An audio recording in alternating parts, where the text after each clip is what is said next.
presenting our own Melsim's Lemon Sweater Cross. So magandang araw po ulit sa inyong lahat. So ito po ay papakita ko po dito yung mga Melsim crosses namin sa sweater. So ito po ay makikita nyo. Ito po yung mga anak ng mga Melsims namin. So kaya po namin siya kinonvert sa sweater. Ang sweater po kasi sangat sarado.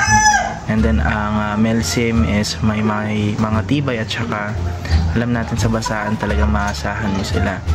So kaya hindi kami nagdalawang isip na subukan yung gantong combination para makita namin kung ano ba yung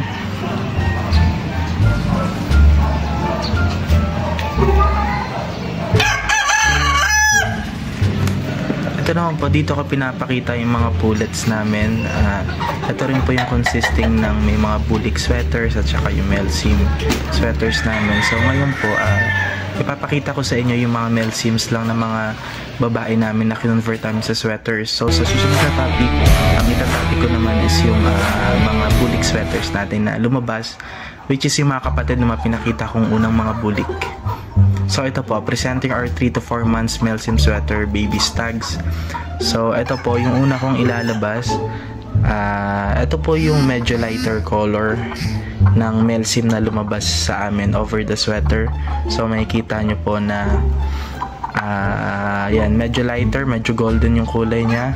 Yung paa niya is dark legged, pero hindi pa nakikita yung pinaka dark legged side niya. May halo pa yung pagka yellow legged at saka yung pagiging Melsims na dark na paa niya. Yan, so ito po, mukha po tong P-comb.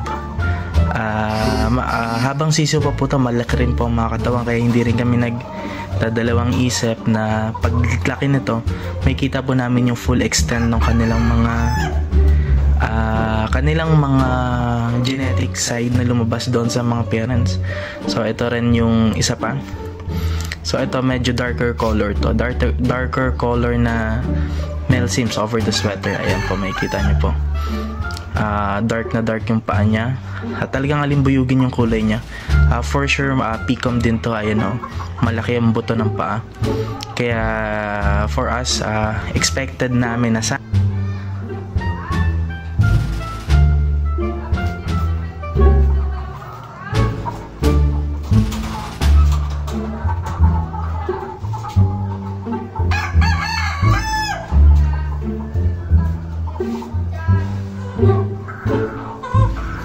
ito naman po yung isa pang lumabas na baby stag namin.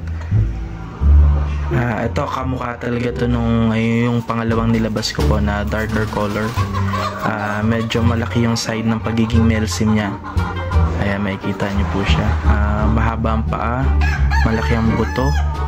Ayan, mukhang P-comb din to pero ang kulay niya is sure kami na limbuyugin talagang lalabas dito.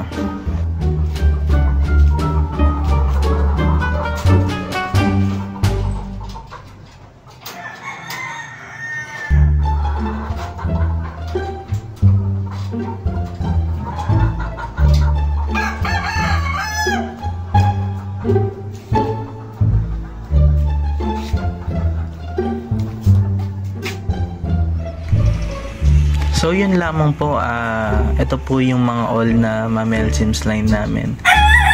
This video was taken 3 years ago.